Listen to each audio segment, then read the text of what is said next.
Happy Friday afternoon, everybody. Welcome to a pop-up live where I'm going to talk this afternoon, very briefly, about what I call sludge washes, which is, it's a cheats way of doing weathering, essentially. And I'll just show you what I mean is if I go down to the workshop camera here. Now, this is one of the Meng House Harkonnen or Harkonnen ornithopters, and this was given a sludge wash, and essentially it's just a watery mix of pigments that are just blasted all over the model with a paintbrush, allowed to dry, and then you brush off the excess. And what happens is you end up with pigment collecting in the corners. Now, you could do these effects with a paintbrush, but I think if you are trying to depict something from a dusty environ, such as the planet Arrakis or Arrakis, we'll just use dust. Essentially, what you need is a mixing receptacle and some pigments. Now, in this instance, I'm using my very old bottles of Vallejo pigment. In fact, you can see how old they are by the fact that the labels have started to fade. And I am going to old paintbrush. This is a Humbrol flat brush, and it's just a case of dropping some into the container like so. And let's just, oops, daisy, it gets a bit messy, this, and we'll just add a bit more of that as well. So there we go. That's the relatively easy part. Then we get a pipette, and I've got a jar of water here, and I'm just bit by bit going to add some water to this and then mix it up, because it's very easy to add too much water and end up with something that is just massively too runny. So we'll just add a couple more drops there, and that's pretty much what we want. So what we're going to do now is we've got here, this is the Meng Spice Harvester, which needs to be, frankly, covered in dust rather. So we're just going to get our mixture and just start blobbing it on. We're not going to be too precious. We are just going to work it all over the surface of the model. And I'm going to especially pay attention to the undersides, because these do get exceptionally dusty and grubby.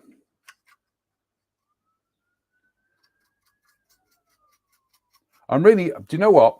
I'm really not going to worry too much about all these undersides, because I can quite frankly give this a blast with some with an airbrush. So, and nobody's going to see it. So we are going to concentrate our sludge wash of pigments on the areas that will be seen. And I will come to your comments and questions in a moment, but let's get on with some modeling, people. Come on. So I'm just going to work that. Like I say, we're going to concentrate on the areas that can be seen.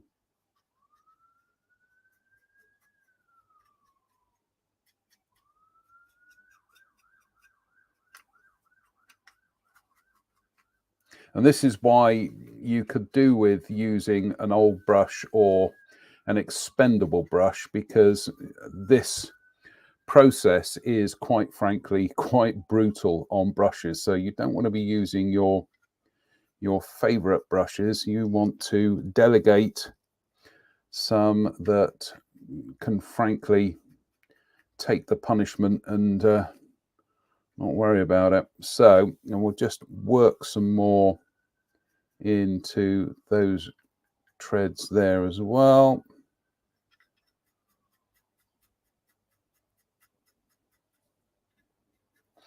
And I am just going to blob some in there. Oops. So like I say, a lot of this I will, on the underside, I will go in with an airbrush. But now we can start, oops, let's get it on camera. We can start adding it to the rest of the model. And I think this also illustrates how just a little bit of the sludge wash goes quite a long way. So I'm just going to concentrate on getting it into these side areas. Then we'll go for the front.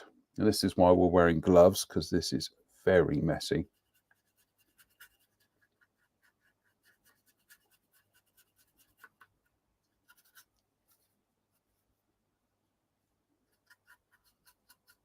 I hope you're all having a good Friday. I hope you've all had good weeks. I've had a very good week. It's been busy work-wise, but I've managed to rattle off a couple of projects. Can't tell you what they are, but good fun. And I've also managed some walks as well. So, and I'm helping a friend with her garden tomorrow, so that will be good. That gets me out of the house. As you can see, we're being quite brutal. We are not being very subtle here. We are just literally slathering the surface with this sludge wash.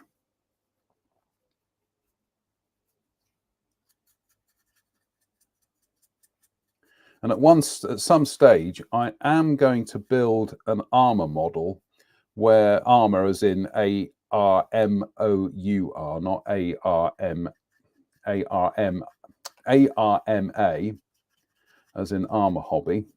But I am going to build a tank, a military vehicle, and I'm essentially just going to sludge wash the whole thing and then see what happens afterwards. I tend to be a little bit controlled in how I do this, but I think there is the opportunity to do a project where you really kind of let loose and let the sludge wash do all the work for you. So just making sure those tracks are all done. And we've still got a little bit left in the tin, in the receptacle. So we are just going to work the surface. In fact, I'm just going to add another drop of water to that. That'll do. That's it. So that's more like it. So we're just going to work that into the surface, get it into all the corners.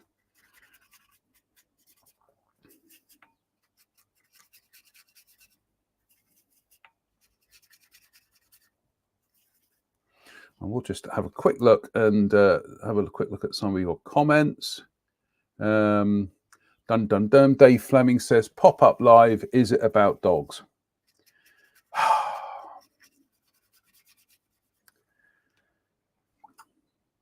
Explain yourself, Mr. Fleming. Is it about dogs? I don't know. I don't own a dog. I've got a cat. And he's out in the garden on the patio, literally 6 feet in front of me. So, oh, whoops-a-daisy. We've watered that down a bit too much, but never mind. Never mind.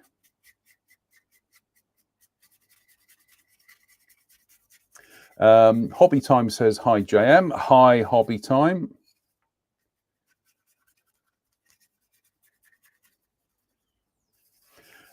Ethan Williams. What a ridiculously talented modeler Ethan Williams is. Hello, Ethan. And Philip Jones says, Yes, me too. Oh, Dave Buss. Afternoon, can't wait for the 70-second scale models. Yeah, these are, Meng are doing some 70-second scale Dune kits. They're doing the House Atreides Ornithopter. But yeah, that'll do. That will do. I think we've pretty much covered that that in the sludge wash. Just having a quick look. Yep, that's it. That's it. So, in best Blue Peter tradition, here's one I prepared earlier. And you can see that that sludge wash has now dried to quite a nice dusty finish. And so what we are going to do is, and for this I'm using a Humbrol stipple brush because these are quite stiff bristles, and again you're going to be quite brutal here, so you don't want to be using up your best brushes. Rob Monfils says, is the spice flowing? I've got all the Dune fans here tonight. So yeah, here we go. So with the stipple brush, actually I'm just going to take it off that support. So now we can start going in there. I'm just going to zoom in a bit. You can see that we are now removing the sludge wash. And as we are doing so, it's leaving a lot of it in all the recesses, and oops, and we don't need that on anyway. It's removing it from all the recesses. It's removing it from the raised surfaces, but leaving a lot of it in the recesses, which is exactly what you want it to do. So now I'm just going to work it onto the blades here. And as you can see, as we're working it, it's leaving some of the pigment in the detail. It could be argued that the blades on the ornithopter shouldn't be dusty because they literally buzz like bee wings. But I think we could argue this one had been parked up and it just got a bit dusty. So.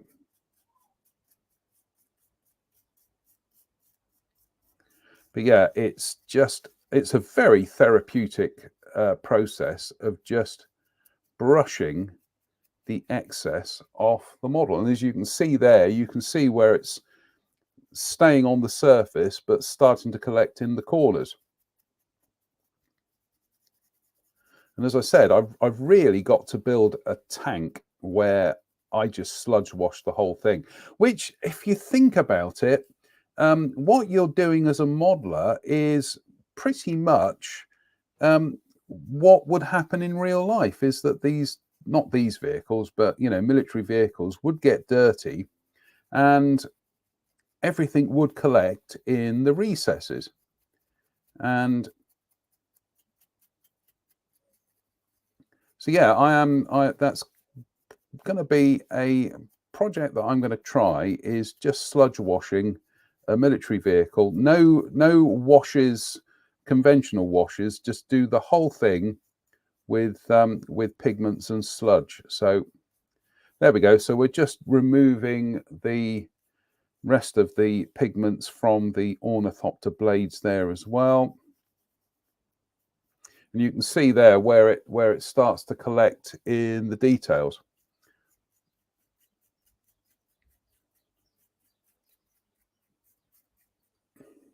Now I'm just going to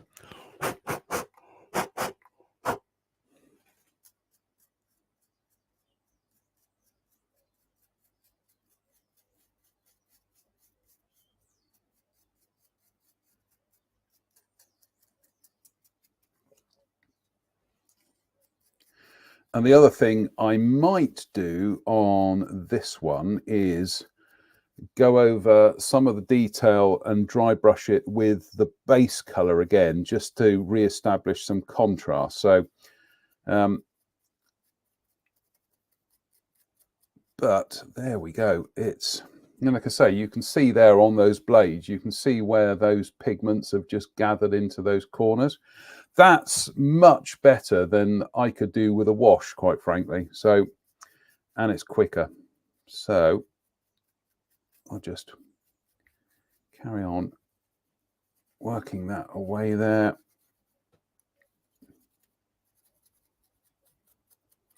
The other thing I'm going to do is clean the glass, so to speak, the decal for the clear areas there. So I'm going to use a cotton bud and just go in there and get the excess pigment off of there.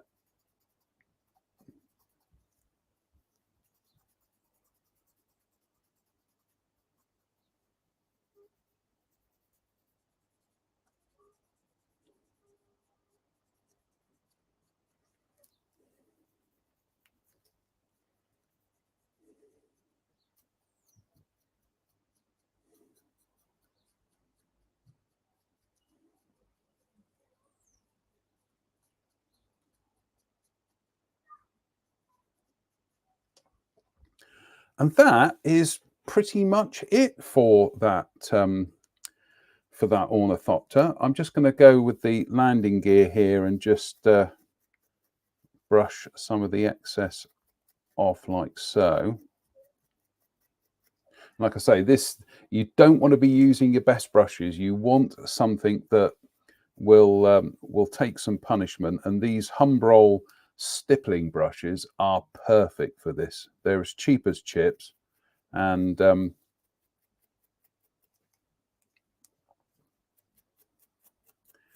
yeah, they work. So, and we'll just clear that away there as well.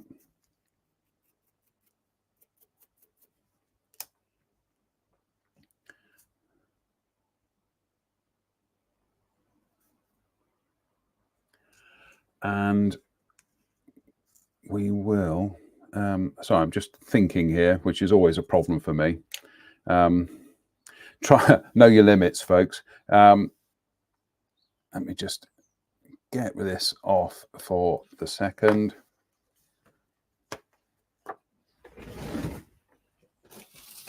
Incidentally, I want to give a shout out to Rory Manton, who got me this piece of plexiglass. It's about 10 years or so ago. Absolutely brilliant for as a kind of like a work surface and other bits and pieces, especially for working with photo etch and for doing stuff with paint and pigments. It just cleans up so easily. So anyway, let's zoom back in. There we go. So as you can see, our sludge wash has left this model looking distinctly dusty. Brilliantly simple technique, but so much quicker than, you know, faffing around with washes and things. Not that there's anything wrong with washes, I use them myself, but there are certain times and techniques where you just you need the result, and this is just blam. It does it, absolutely does it. So so what I'm going to do is I'm going to walk away from this for a couple of hours. Well, in fact, I'm going to walk away from this for a couple of hours tonight, because I am off to the cinema to go and see Dune Part 2 with my friend Jackie. So we went to see Dune Part 1 3 years ago, and we're off to Cineworld in Weston to see the second part. So so yeah, so I'm going to leave that for a day and then come back and see how I feel about doing anything else. My House Harkonnen one, where I gave it a coat, or I dusted on some Mr. Hobby matte varnish, and I literally dusted it on.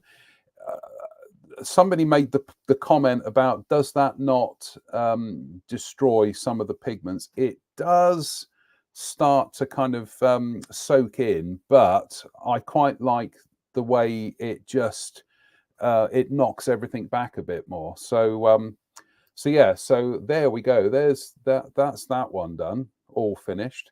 The only other little detail touches I did with this was the guns there and there, and I quite literally just worked on them with this here pencil, a 4B.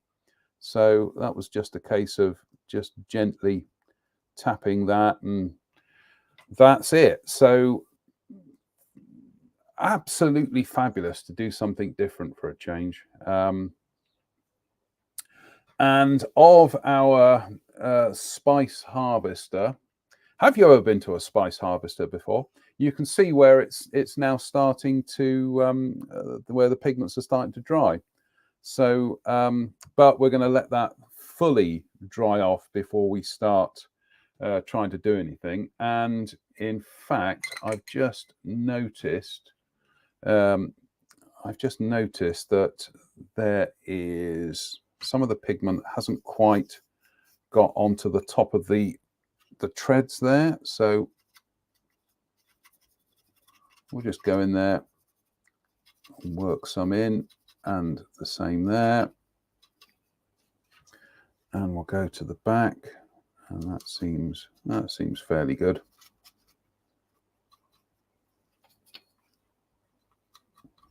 And the beauty of doing upstage, you do it on camera. The beauty of using sludge washes is a bit like this one, is that if you suddenly realize that you need to do a little bit of extra work or a touch up, all you got to do is reactivate it with water, and you can just go back and work the area. As I said, the underside, I'm not going to worry too much about that, because that will, it's not going to be seen, and B, we can treat that with an airbrush, quite frankly. In fact, I am just going to work some pigment into those areas there, just to be a bit OCD. But anyway, there we go, folks. That is, in essence, sludge washers. Dead easy, absolutely dead easy to use, and very quick. And very effective, I think. So I'm just having a look at the comments. Dave says Florrie does a think wash. I think he means thick wash, which is really good. Ian Hartup says that's reet mucky. That is, yeah, that's why we've got the kitchen towel over the workshop. How do you make a sludge wash? Thin with water or thinner? Robert, it is thinned with literally tap water. I found over the years you can do it with enamel thinner or with terps or white spirit, but it does make it a little bit more hardy, in as much as when you're using something like that, it's effectively working as a setter for it. You can remove the pigments, but it takes a lot more work. By using water, the finish is very fragile. And so you can just, like I say, as you saw tonight, we were able to just brush that off completely. And the final finish is actually quite subtle.